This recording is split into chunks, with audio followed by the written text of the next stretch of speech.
Every night for the past 4 days, my wife has visited me. She talks to me in my sleep, helping guide me through the difficult times I've experienced since her death 23 days ago.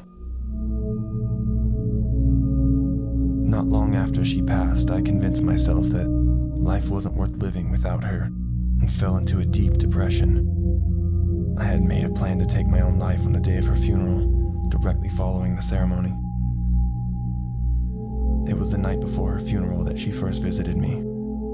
She only spoke in broken down fragments, telling me very little about the other side, but assuring me that everything was going to be okay and that I would be with her soon, as long as I didn't follow through with my plan. She explained that it wouldn't be enough for me to simply pass into the afterlife for us to reunite. She then warned me not to do anything drastic until the following night, when she would tell me what I would need to do. I was so overwhelmed by her message that I called off my plan completely, trusting her words to be true. I ended up conducting her funeral by the books and then headed straight home without any of the self-inflicting thoughts in my mind. I then swallowed a couple sleeping pills and dozed right off, still practically midday. All that I wanted was to see her and find out more about when and how we would be together again. I was desperate to know more.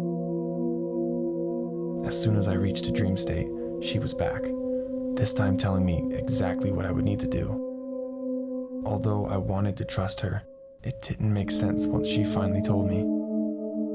She said I would have to hurt someone, badly hurt someone. It proved to be difficult communicating back to her. No matter how hard I tried to find out what she really meant, I couldn't exactly convey it.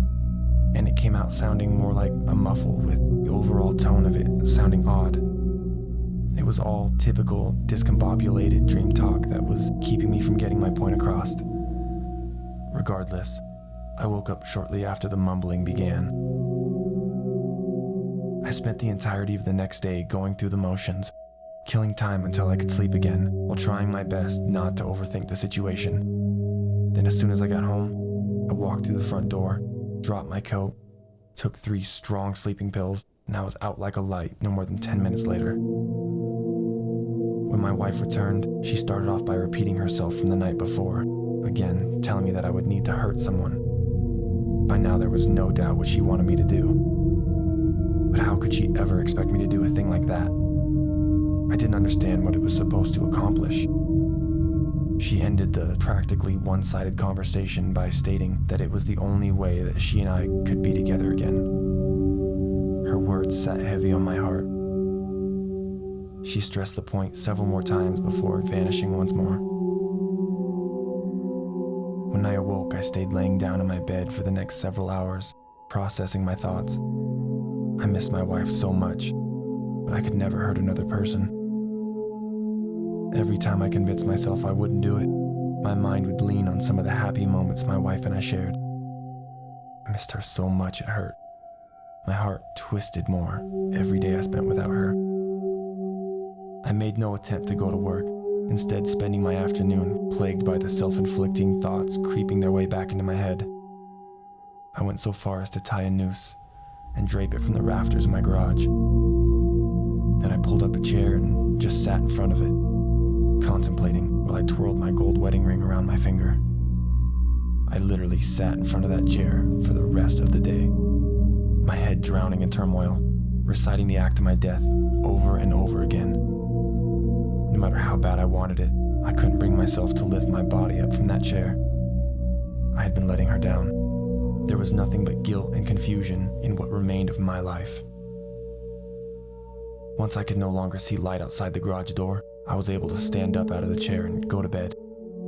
I didn't even need a sleeping pill, falling right to sleep from the strain of all the mental exhaustion. This time I didn't wait for my wife to visit me.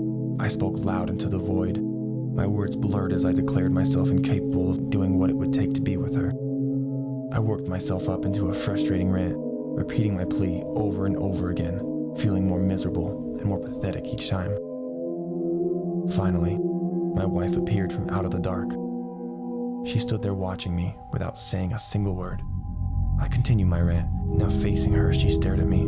her eyes looking disappointed. The look she shot me melted some of my confidence as my words started to come out stuttered and mispronunciated. I eventually stopped talking altogether, hoping she would have something to say back. She never spoke a word, and then before I knew it, I was waking up. I felt even more depressed now than I did just after her death. The pain had completely broken me. I literally stayed in bed the entire day, with no intentions of getting up whatsoever. There were no thoughts present in my mind. I just laid down, blankly staring up at the ceiling, all day. The transition from day to night carried out unnoticed, and once my room no longer had any more light leaking in through the curtains, I drifted back to sleep. My wife was already in my dreams, waiting for me to get there. She picked up where she left off the night before and just stared at me without speaking. I suddenly found it a lot easier to communicate myself to her, asking how she expected God to ever allow me to reach heaven after doing something so terrible. I questioned every bit of guidance she had given me. Throughout my entire rant, she stood motionless, patiently staring towards me. After a brief pause, she calmly replied by saying, "I don't want you in heaven. You need to come down here to find me." I instantly woke up, feeling as if I'd been struck by lightning, my body shaking in a cold sweat as I sat up, my eyes widened with shock. I let her words sink in for a moment before heading out to the garage. The noose still hung from the rafters. I gave it a solid stare down, and then walked under it, feeling numb as I passed it by. I then pulled out a small set of keys from my pocket and unlocked a file cabinet I had sitting against the wall. The drawer slid open and I ruffled through a line of folders, making enough space to reach my hand in the back of the drawer. I felt around for a second before pulling out a small pistol. Checked that it was loaded, then passed under the noose again and back out of the garage. I walked out my front door and stood on my front step, scanning over the neighborhood. Minutes later, I shot and killed the first 3 people I saw. A jogger and a young couple out walking their dog. The dog barked and growled, standing over his owners as a neighbor getting her mail across the street screamed at the top of her lungs.